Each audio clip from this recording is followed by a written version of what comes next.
María Teresa de las Mercedes Wills Mon fue una escritora chilena de principios del siglo XX. Considerada una precursora feminista, tuvo una vida novelesca, rebelde a los valores burgueses de su sociedad. Nació en Villa del Mar en 1893. Fue la segunda hija entre 6 hermanas, del matrimonio de Federico Guillermo Wills y Brieva con Luz Victoria Mon y Mon.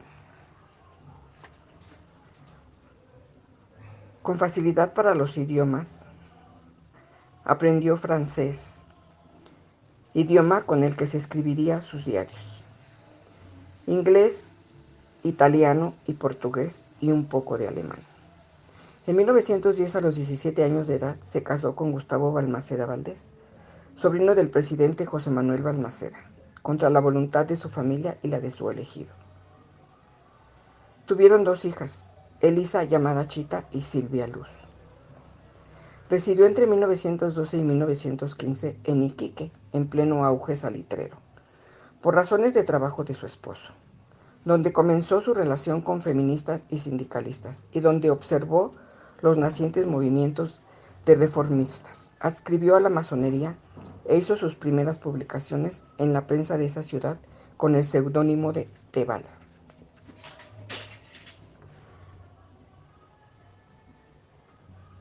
Un tribunal familiar la recluyó el 18 de octubre de 1915 en el convento de la Preciosa Sangre, donde hizo su primer intento de suicidio el 29 de marzo del año siguiente. En junio de 1916, Vicente Huidobro le ayudó a escapar del convento y huyeron juntos a Buenos Aires. Gracias a su permanencia en esa gran ciudad, que comenzaba a destacarse por su intelectualidad cosmopolita, desarrolló nuevas amistades con los escritores Victoria Ocampo, Jorge Luis Borges y Pellegrina Pastorino, la revolucionaria de la moda feminista, quien le presentó la posibilidad de llevar pantalones. Esta corriente hará un enorme impacto en ella. En la capital argentina inauguró su carrera literaria. En 1917 publicó sus libros Inquietudes sentimentales y Los 3 cantos. Marchó entonces a España, donde se integró en la bohemia madrileña y frecuentó el Café Pombo. Presentada por Joaquín Edwards Bello, conoció a los escritores Gómez de la Serna, Enrique Gómez Carrillo y principalmente a Ramón del Valle Inclán, quien prologará sus libros publicados en ese país. Allí salieron a la luz En la quietud del mármol y Mil destino es cerrar, con de Teresa de la Cruz. En la capital española fue retratada por los pintores Julio Romero de Torres y Anselmo Miguel Nieto. Teresa falleció el 24 de diciembre de 1921 por una sobredosis de veronal, a los 28 años de edad. Está sepultada en el cementerio del Pere Lachaise, en la División 82. La cineasta chilena Tatiana Gaviota rodó una película basada en la vida de la poetisa Teresa, estrenada el 11 de junio de 2009.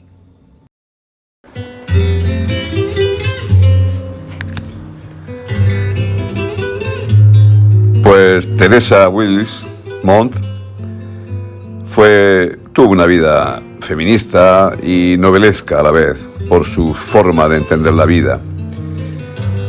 De una forma o de otra, fue encajada en el creacionismo como un movimiento estético en Latinoamérica, inscrito en la llamada vanguardia del primer tercio del siglo XX. Las manifestaciones más importantes se produjeron en la poesía lírica, y las características más expresas, más representativas de este movimiento, pues son en la escritura de una poesía vanguardista. Esencialmente evita las anécdotas y descripciones, hace énfasis en los efectos visuales, hace un uso novedoso de la tipografía, al autor le permite compararse con un dios, la poesía es un instrumento de creación absoluta, el creador genera ideas y se refiere a Dios y tiene la oportunidad de ser una deidad, ¿no? Como propiamente se deriva del Dios. El uso de la coma se consideró obsoleto y aparece o es sustituido por el punto y coma. También tiene, por supuesto, dentro de todo esto, pues como es evidente, un afán de renovar el léxico. Esto se inicia alrededor de 1916 por el chileno Vicente Huidobro y el francés Pierre de Bédu. Se vinculó con las corrientes vanguardistas y experimentales europeas de comienzos del siglo XX. El mismo poeta Huidobro lo introdujo en España en el 1918. El movimiento hizo fortuna en algunos de los poetas de la generación del 27. Entre aquellos poetas se encontraban los poetas españoles Juan Larrea y Gerardo Diego, quien refleja su ideario creacionista de un álgebra del lenguaje en su fábula de X y Z. Bueno, todo esto en conjunto con sus más representativos autores también deriva posteriormente, prácticamente en la misma época, primer tercio del siglo XX, al ultraísmo, que fue un movimiento literario iniciado en España, concretamente en España en el 1918, siguiendo el modelo, por supuesto, creacionista de Vicente Huidobro, enfrentado al modernismo y a los novecentistas, que había dominado la poesía en la lengua española desde finales del siglo XIX. A la sombra de estos estímulos americanos, los ultraístas se reunieron en la tertulia del Café Colonial de Madrid, presidida por don Rafael Cansinos Asens, y animada por Guillermo de Torre, Juan Larrea, Pedro Garcías, Ernesto López Parra, Pedro Iglesias, Caballero, Quiroga Plá y los hermanos Rivas Paneda, en un círculo que se iría ampliando, llegando a atraer la atención de un joven José Luis Borges, pupilos también como Rogelio Buendía, Isaac de Bando Villar, Eugenio Montes y Gerardo Diego, o de militantes feministas como fue Lucía Sánchez Saornil. Bueno, pues esto es un poco las características de ese movimiento que nace genéricamente en el primer tercio del siglo XX, que después, como he dicho, pues termina en España concretamente con el ultraísmo. Prácticamente lo mismo, pero es un creacionismo casi ibérico. Pues nada más. Esta es un poco mi aportación a cómo podemos o dónde encajar a Teresa Willis Montt.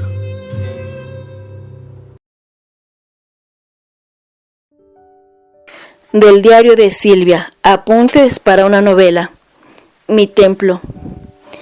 En el altar de mi templo hay retratos, muchas flores marchitas, unos zapatitos de niño y un libro cerrado. En el altar de mi templo hay una campana ronca que va señalando a mis pasos la eternidad y un cofre de madera oscura donde encontró su lecho mi corazón. En el altar de mi templo hay 3 nombres grabados, que son un suave milagro que afloja mis dedos apretados por la ira de un gesto de dádiva,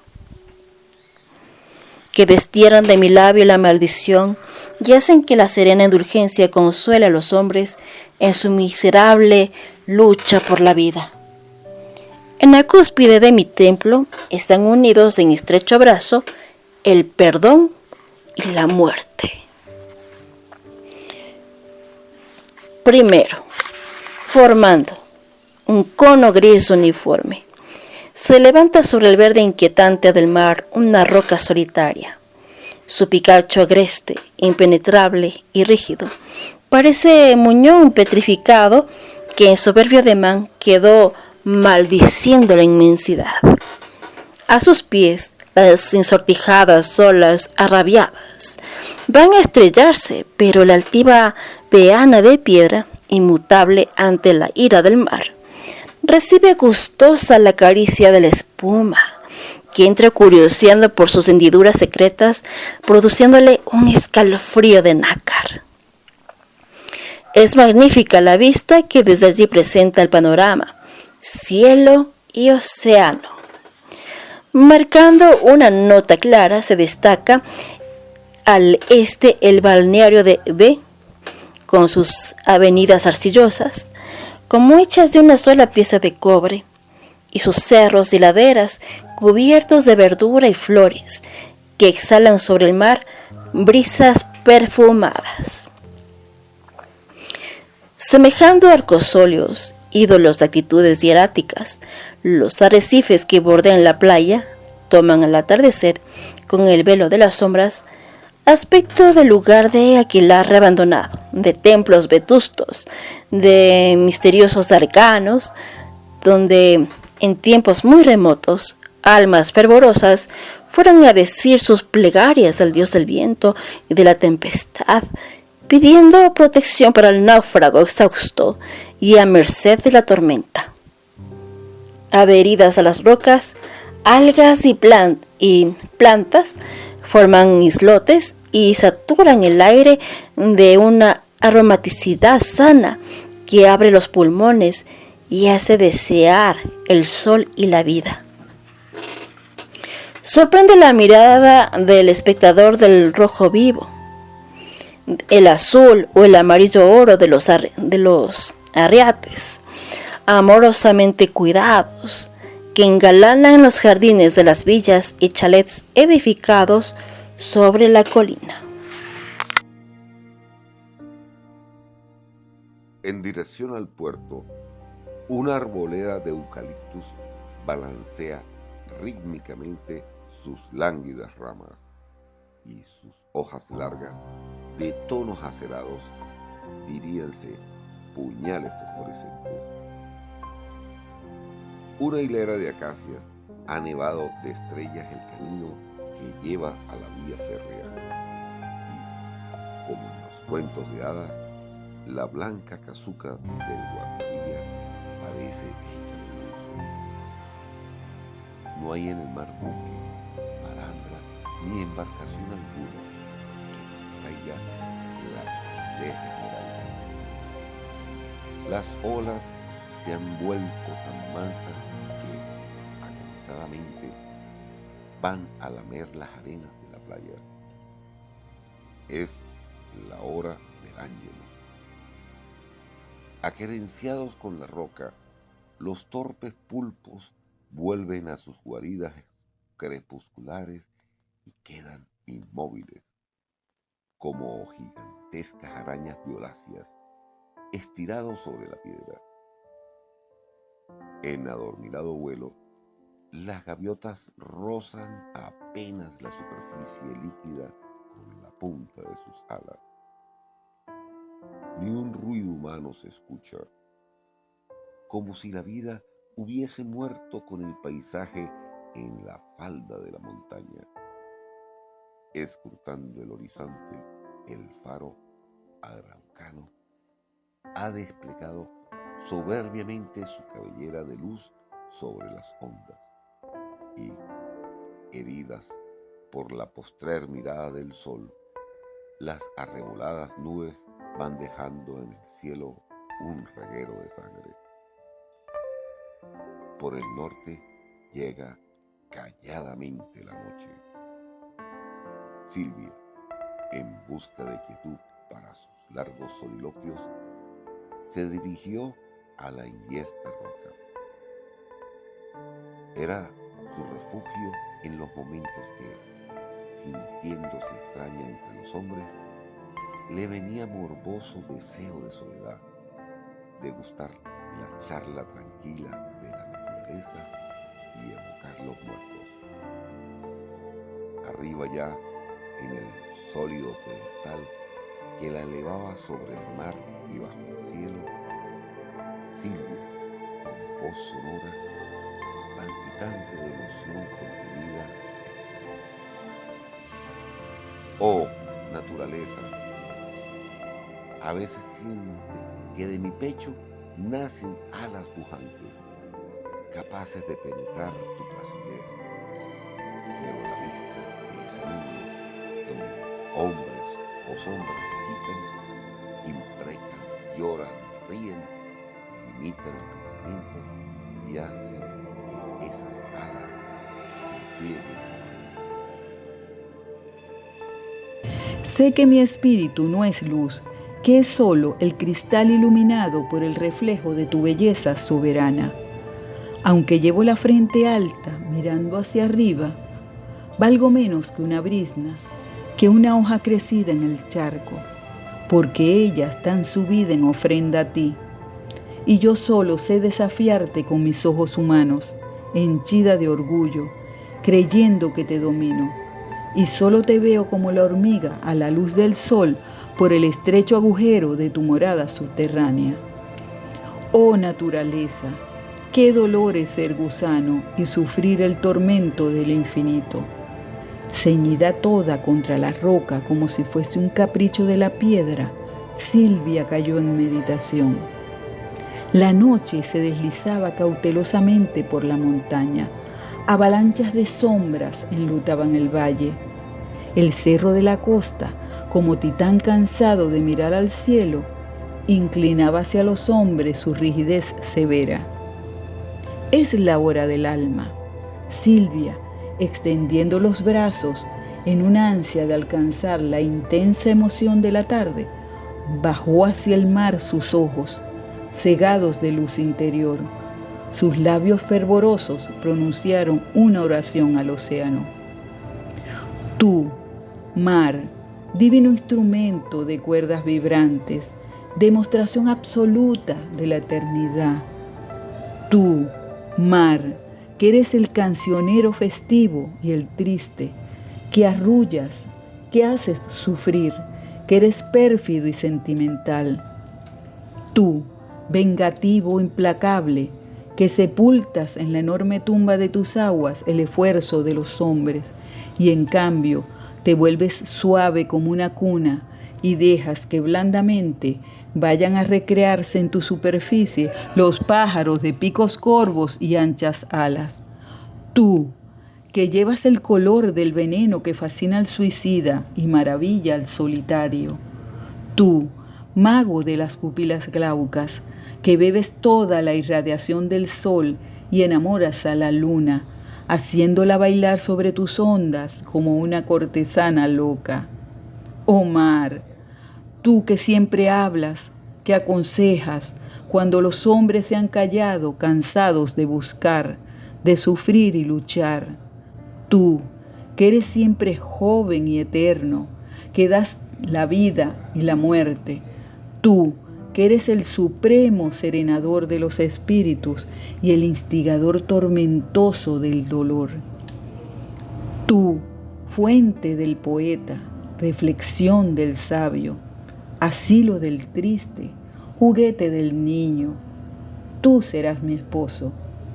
Te seré fiel como el cielo y el sol, que siempre se miran en ti, como la perla que solo te abandona cuando la mano ambiciosa del hombre la arranca de tus fondos de oro. Seré tu esposa, oh mar, y jamás novia alguna sentirá bajo el velo nupcial estremecimientos de emoción más hondos que los míos. Cuando tú, glorioso amado, empenaches mi frente con tu blanca espuma.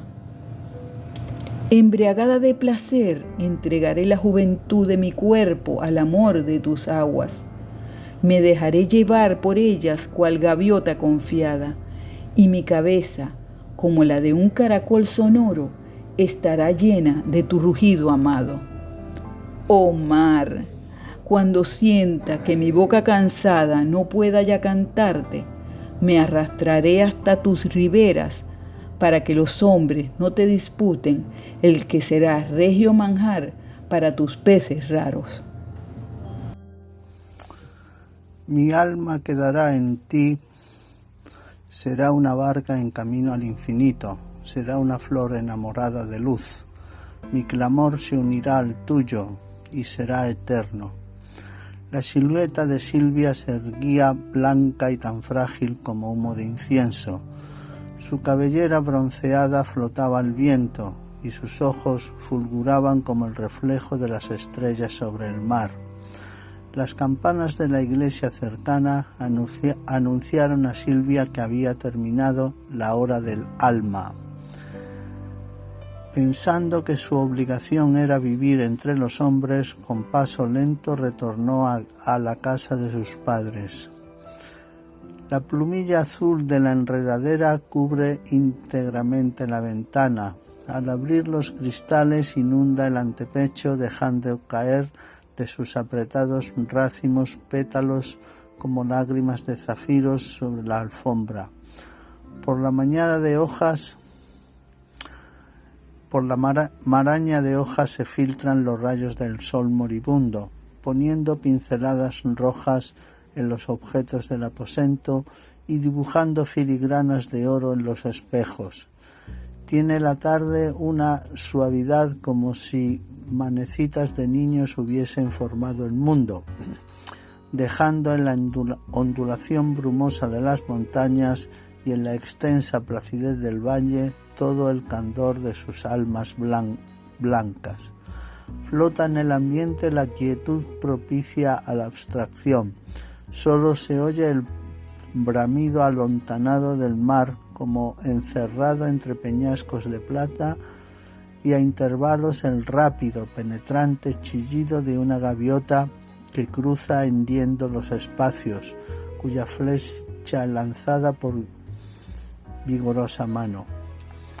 En emanaciones cálidas sube del patio fresco olor a verdura recién cortada,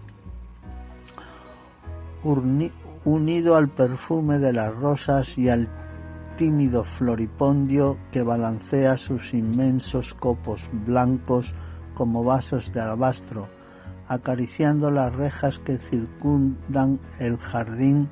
Duermen los queltehués, arrebujada la cabeza en la blanda cuna de sus galas, guardando rígida actitud, sosteniéndose en el frágil pie color de sangre. Encantada del aire, la frondosa encina juega con sus ramas entrelazándolas amorosamente con intenciones nupciales. Con la cabeza inclinada, el viejo jardinero cava de rodillas la tierra, echando lentamente hacia un lado las malezas y gusanillos que maltratan las plantas, molestando a veces por la insistencia de un gato negro que, enarcando el lomo, se entretiene en restregándose contra él. La brisa hace llorar los rosales que se desparraman en pétalos satinados sobre el césped. Silvia sueña y espera en el balcón. Espera a su amado. Sus trenzas, cual sierpes de bronce dormidas, caen pesadamente sobre las espaldas.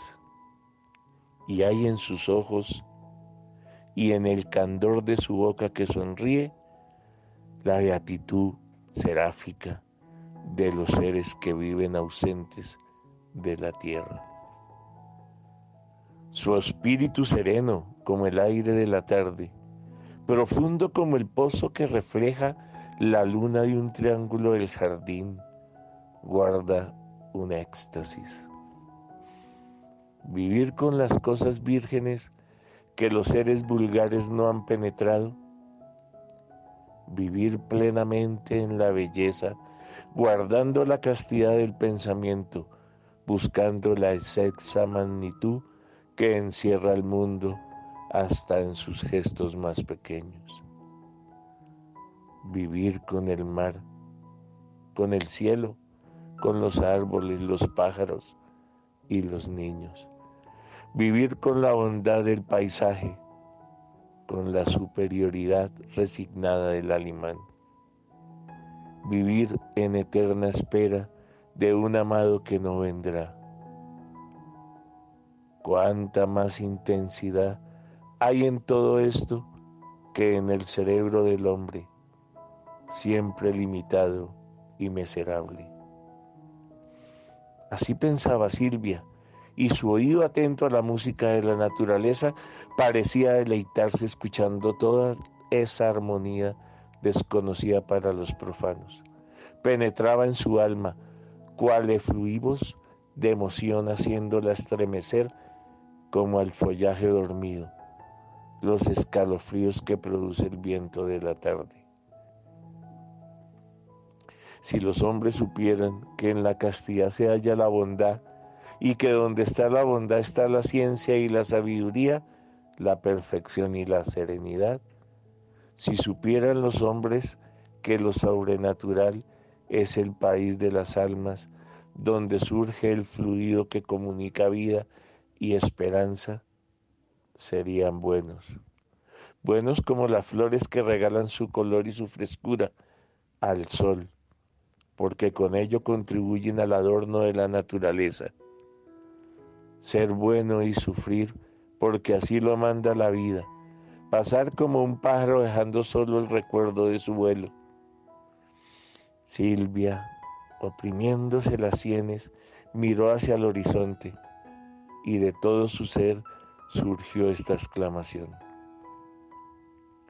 ¿Cómo es posible que esta tarde sea mía, solo mía, y que a mi alrededor nadie eleve la frente para recibir la savia que nos brinda del infinito esa enorme copa azul que fortalece y nutre el alma? El beso que te envío, oh tierra, no manchará tu misterio, ni romperá el velo de tu dulce virginidad. El beso que te envío será como una hoja que canta, templada por el viento. Será la devoción de mi ser a tu superioridad, porque eres mi maestro y mi madre, mi recreo y mi poesía. El galopar de un caballo interrumpió a Silvia en su soliloquio. Presentó a su amado y su corazón de mujer tuvo un espasmo de sensualidad. Era él, su ídolo, él. Se lo anunciaban su boca abierta a las caricias y sus manos crispadas, dispuestas al abrazo. Era él. La luna sembraba de perlas el camino y vestía de sus rayos a las cosas inanimadas, dándoles vida. Era él que venía y su corazón como pájaro cautivo trataba de escapar de su pecho. Allá abajo, en el estanque, los gnomos y las hadas hacían coro a los sapitos que rezaban el rosario.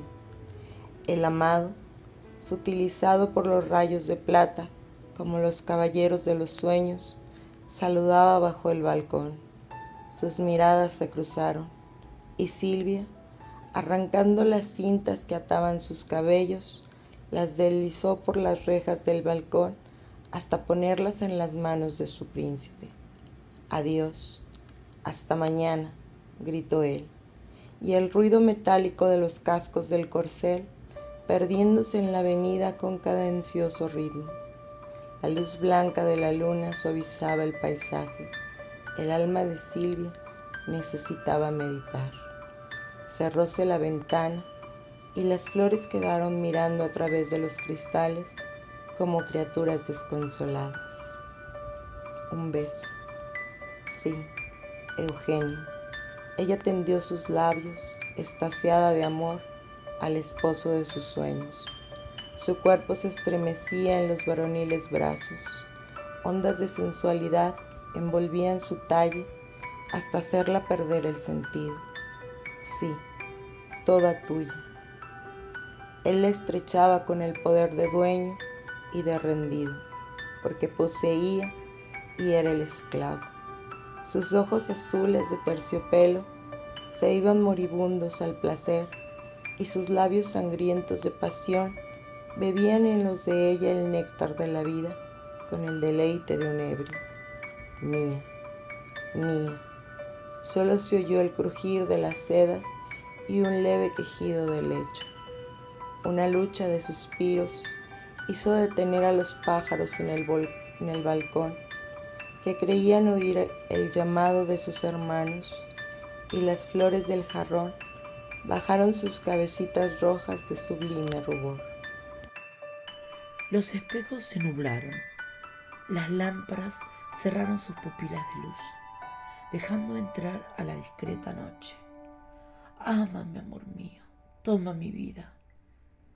Tu vida, sí, tu vida con tu amor.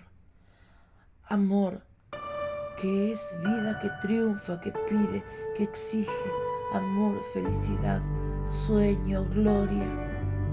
Morir como tú mueres en mis brazos es nacer al placer, es nacer a la verdadera vida. Amor es el perfume que anestesia y hace olvidar la rutina dolorosa. Lo que tú me has dado son los espasmos sublimes, son las languideces exquisitas del que agoniza inconsciente. Te amo y yo te adoro y te deseo. Jamás tuve ni en sueños un presentimiento de amor más hondo. Jamás en mis delirios con el sol un anuncio de aurora más plena. Un beso se adormió en los labios unidos de los jóvenes esposos. Los fatigados cuerpos rodaron ensoñados sobre el lecho. Allá, en la noche, un ruiseñor cobraba celos a la luna con trinos de soprano, y la luna, toda de plata, se daba a él con suavidades de novia. Cuarto. La hora dio 4 palmadas sobre las espaldas de la noche. Un gallo lanzó al aire pletórico cocorocó, cuyos ecos repercutieron en los confines de la oscuridad. El alba invernal asomaba sobre su faz cadavérica y lloraba hielo en los cuadrados de la ventana, mientras el lucero, muerto de frío, parecía arrebujarse entre las brumas. Ningún ruido humano rompía la tersa sábana del silencio, y era muy triste el tic que marcaba el ritmo del palpitante corazón del reloj. Silvia pensaba, apoyada la cabeza en el sillón, dejando ir y venir su mano con acostumbrada cadencia, meciendo el cochecito donde dormían sus nenas. La velada luz de la lámpara daba mayor intensidad al azul de sus ojeras, y las sombras que ahuecaban sus mejillas hacían resaltar los pómulos. Sus ojos no estaban cerrados. 2 lucecitas metálicas como puntas de alfiler brillaban en el fondo, clavándose con insistencia en la ventana. Silvia, absorta, pensaba en su interior. Eugenio, su esposo, no llegaría hasta las 10 de la mañana, junto con los vendedores ambulantes, escandalizando al barrio con sus gritos de beodo y sus atropellos brutales. Eugenio no llegaría, bien lo sabía ella, pero sin embargo lo esperaba con el secreto anhelo de que su abnegación pudiera devolverle su amor. 2 años, ya que sufría calladamente, y su resignada sumisión tenía mucha de las ocultas tempestades que preñan de negrura las nubes para estallar luego más violentas. ¿Acaso podía ella quejarse? Ella que dejó todo por seguirlo en su vida inquieta y azarosa. Silvia estaba abandonada. Su cabeza juvenil, que la llevó a imaginar un porvenir tan lleno de amor, tuvo una realidad desgarradora. Sus sueños se deshicieron cual voluptas de humo. Se fueron sus encantos, dejando en su alma un surco de piedra que no pudieron fertilizar las lágrimas. Tenía 2 hijas, 2 ángeles que quisieron ser criaturas para hacerle frente al amor que amansa a las leonas y humedece la mirada del criminal. Sus hijas eran su baluarte. Cuántas noches de sobresaltos, de soledad en ese nido donde faltaba siempre el padre. Cuántos sollozos ahogados entre los blondos cabellos de sus nenas. Silvia recordaba con honda desesperación las ternuras de su padre que había imaginado para ellas bellezas increadas. Recordaba la santa paz del hogar donde creció entre besos y flores como ave inconsciente del peligro y la desgracia. Oh, se decía, si a los 16 años hubiera yo tenido la conciencia del bien y el mal, Si yo hubiera presentido cuánto veneno encierra la vida, habría huido del mundo, refugiándome en mis sueños como en un claustro. Los primeros gritos de los vendedores sacaron a Silvia de su abstracción. Dirigiéndose entonces a la ventana, cerró las persianas, después de echar una larga mirada de desconsuelo al camino, por donde solía venir su esposo. Acercándose a sus nenas, se cercioró si estaban bien dormidas, y al notar que una de las manecitas, como palomita blanco, reposaba fuera de la cobija, la besó con inmensa ternura, con precaución la cubrió dulcemente, luego se dirigió a la cocina y con prolijidad comenzó a preparar el desayuno de ellas. Mientras sus manos iban de un sitio a otro, su boca sonreía amorosamente. Pensaba en la carita sonrosada, en los inmensos ojos azules que brillaban como estrellas, en las boquitas ávidas, golosas que ponían las chiquitas al despertar. ¡Qué lindas son!, se decía, y cómo refresca mi corazón la tibieza de sus brazos en mi cuello. Cuando ríen, su reír me muestra algo del cielo, y cuando hablan, ¿habrá música en la tierra que emite la deliciosa armonía de su voz? «Dame los papos, mam», dice Mariita, y sus piececitos impacientes se mueven como pájaros rosados locos por volar. «Ayeta más, ayela más, ligerito pe», dice Lucita. ¡Qué belleza, Dios mío! ¡Qué belleza incomparable nos regalas en las criaturas! Y cómo la frente tiene necesidad de inclinarse para adorarte en ellas. Silvia, olvidando por un momento los afanes y ya contenta de vivir, se dirigió al dormitorio.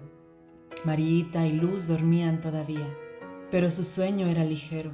Se notaba en el temblor de los párpados, tan imperceptible como el de los capullos cuando van a abrirse, y en la ondulación de las cabecitas, todavía ensofiadas. Un día gris acero se ceñía en las techumbres, dejando en los zincs y en los campanarios un vapor húmedo. De todas partes surgían voces de hombres, mujeres y niños que pregonaban sus mercancías y los diarios de la mañana. Ese clamoreo de vida entraba como gigantesca ola en la ciudad, despertando a los habitantes que habían reposado con la conciencia y el corazón tranquilos. Eugenio no llegó. Rendida por el sueño y la fatiga, Silvia se quedó dormida, vestida sobre la cama, arrullada por el parloteo de sus hijas. El reloj de la iglesia dio las 8. Quinto. Mis hijas duermen, pobrecitas. Me he acercado a la cuna poniendo todo mi amor en los ojos, apagando el ardor de mi corazón para no despertarlas con su latido. Las he visto y las he sentido dormir. El sueño es el ala misteriosa donde se acoge el alma para reposar de la vida. El sueño es la aurora de la muerte. Mis hijas, dormidas como pájaros entre plumas y rasos, tienen la dulzura de los claveles frescos. Mis hijas, con sus largas pestañas que sombrean sus ojeras, dándoles aspectos graves, me muestran la seriedad y la experiencia de los siglos. Mis hijas, con sus bocas entreabiertas por la respiración tranquila, son la realidad del poema vida. Mis hijas dormidas en lánguido éxtasis, jugando en sueños con sus blancas muñecas, son la albura casta y profunda de mi espíritu. Al acercarme a sus cunas soy un alma tierna y buena, me olvido de la pena, se endulza mi amargura y mis lágrimas de despecho se encienden como diamantes al sol. Las cabezas de mis hijas dormidas son 2 vasos místicos, desbordantes de bálsamo que se desparrama sobre mi herida de hastío y la restaña, y sus manos, raros caprichos de luna sobre lirios, me enseñan la indulgencia y el perdón. Mis hijas me dan la sensación de tibieza que anima mi sangre y mi alma a una sinfonía de alegres esperanzas. Mis hijas duermen, dormid, criaturas adoradas. La Madre vela vuestros sueños con santa serenidad. Extraeré de vuestros destinos el veneno, atrayendo para mi corazón todos los pesares. Mis manos arrancarán las piedras del camino, y en una plegaria de inmenso amor haré que la naturaleza las convierta en flores. Con mis pies quebraré las púas de las espinas, y cuando vosotras recorráis la ruta que lleva a la muerte, iréis pisando blando sobre mi sangre, como en un césped cariñoso. Dormid, hijas mías. Para responso de mi espíritu quisiera transformar vuestras vidas en un eterno sueño. Un vendaval feroz ha arrastrado con mi vida, me lo ha quitado todo, me ha dejado sola. En pos de locos sueños para olvidar la realidad descarnada, he tropezado con el lobo que bajaba de la montaña y me ha comido el corazón. Silvia, sentada a los pies de la superiora de C, en el jardincito rústico del convento, trataba de coordinar sus ideas. Sus quejas solo eran interrumpidas por el clamor de una campana llamando a los fieles y por el rítmico volar de alguna mística paloma que abandonaba su nido hecho en los agujeros donde estuvieron los durmientes del claustro. Sí, madre mía, decía Silvia, estoy sola, y si no hubiera encontrado en su regazo un asilo para mi cabeza dolorida, me habría muerto recostada en el borde de cualquier camino que llevase al infinito. Mis hijas, madre, mis hijas, a quienes no tengo ni el alivio de ver a través de las rejas. Jamás pensé, ni fe en las noches de mayor sufrimiento, que tendría que soportar un dolor tan fuerte. Hace mucho tiempo que todo lo di por perdido, ya que habían fracasado espantosamente mis ilusiones, pero ellas jamás, madre mía, ¿cómo imaginar que me arrancasen las entrañas y quedase viva? ¿Cómo pensar que esas hijas de mi sangre, de mi alma, de mis sacrificios, fuesen para otros, para los extraños que no las merecen ni pueden comprenderlas? Madre, madre mía, quiero mis hijas, mis chiquitas adoradas junto a mi corazón. La madre C miraba a Silvia con infinita dulzura y una lágrima de piadosa conmiseración nubló sus ojos serenos. Qué lejos estaba ella de las pasiones del mundo, a los pies de su amo, del Cristo, pero qué bien las comprendía. Con voz grave dijo, espera en Dios, hija mía, Él todo lo remedia. Él muchas veces puede poner en las almas elegidas de su amor los mayores tormentos, solo para probarlas, para saber hasta qué punto pueden resignarse. Tú eres un alma preferida, mi Dios te quiere para algo muy grande. Silvia, absorta en su desesperación, miraba al cielo con sus ojos idos, no comprendía nada. ¿Cómo era posible que existiese un Dios y permitiera tantas y tantas aberraciones? ¿Cómo era posible? Y Silvia, sacudiendo los hombros en un enérgico ademán de despecho, dijo, para usted, madre, sí hay Dios. Vive usted tranquila y lo ha encontrado en la felicidad inmutable de este claustro. Para mí no hay Dios. Lo he buscado donde debe de estar, que es al lado de los que luchan en medio de las pasiones, de las ansias y miserias. Cuántas veces me eché de rodillas al lado de mis hijas y en desesperado fervor lo invocaba pidiendo su protección, que velara sobre mi hogar que amenazaba derrumbarse, que me devolviera el amor de Eugenio, que me protegiera contra las tentaciones que yo, ay, tan joven, no podía evitar, pero nada, madre mía. Ese Dios debe ser la piedra, porque no penetran en su corazón los dolores del mundo. Silencio, hija mía, interrumpió la superiora. No te permito que blasfemes. El manso Cordero vino a dar su sangre por nosotros, siendo Él el Rey de la creación. Y tú, pobre mortal, ¿no puedes ofrendarle tus pasajeros dolores sin imprecar? Paciencia, Silvia, ten fe. Y la suave superiora tomó la cabeza de Silvia entre sus manos, la quitó con blandura de sus faldas y se levantó. Iba a orar ante ese Dios por esta alma torturada. Sus pasos de terciopelo se perdieron en el jardín con raro vaivén de mariposa.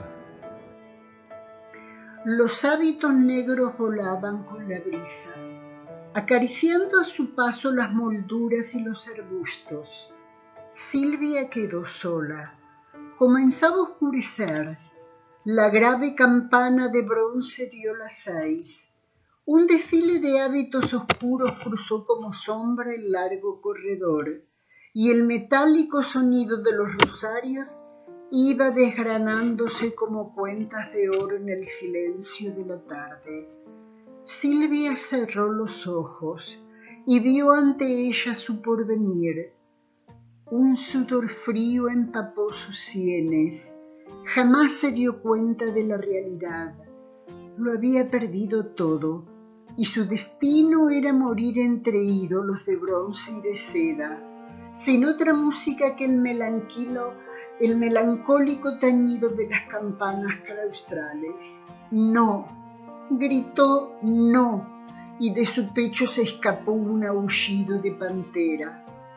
Estoy abandonada, se dijo, pero yo me basto, Silvia, a vivir la vida, a escuchar por primera vez lo que te dice tu propio corazón.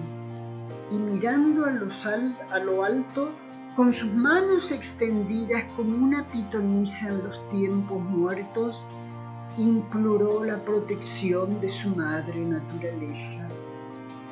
Un crepúsculo desteñido amortaja mi ventana. Las casas sufren el azote gris de la tristeza y la gente vaga por las calles agobiadas por un mal incomprensible. Miro al infinito y mi alma sondea el misterio. Qué soledad dentro de mí, y en mi exterior, qué frío es todo lo que me rodea. Mi alcoba, desmantelada, tiene el estío de mi vivir, el desprecio grave de quien no ama la vida. En este mundo somos huérfanos de amor, mi ser y mis cosas. Mis pobres retratos tan lejos como yo de afecto, mis frascos que hace tanto tiempo perdieron el perfume, mis vasos que esperan con sus bocas ávida el talle de una flor, y mis libros con sus páginas cerradas como labios bajo las tumbas. Qué huérfanos mudos somos mis cosas y yo, qué extraña y honda tristeza padecemos, sombrío mundo de misteriosas congojas, silencio de las cosas que han enmudecido, y qué más imponente que el de las cosas muertas. Silencio, silencio. Necesito de ti para gustar de las bellezas. Cuán frívolas son las demostraciones en palabras, y cuánto vulgarizan y ahuyentan la inspiración. El paisaje oscurecido me muestra raros fantasmas en el horizonte, como seres sin alma en un mar muerto. La noche cae sobre mi ventana pesadamente como una bacante ebria. En mi alma hay 2 cunas vacías, 2 cunas heladas que no pueden entibiarse ni al calor de mis besos, ni al desesperado desconsuelo de mi llanto. Dos cunas graves como féretros, como cavidades de mármol blanco.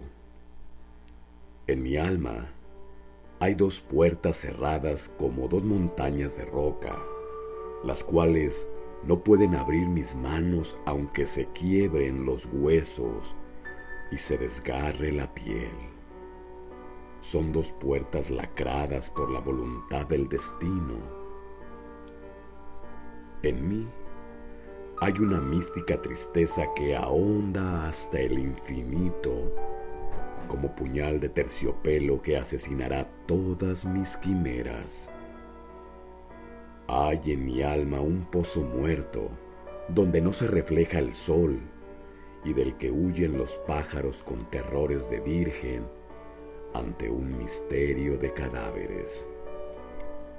Mi alma es un palacio de piedra donde habitan los ausentes, trayéndome la sombra de sus cuerpos para alivio y compañía de mi vida.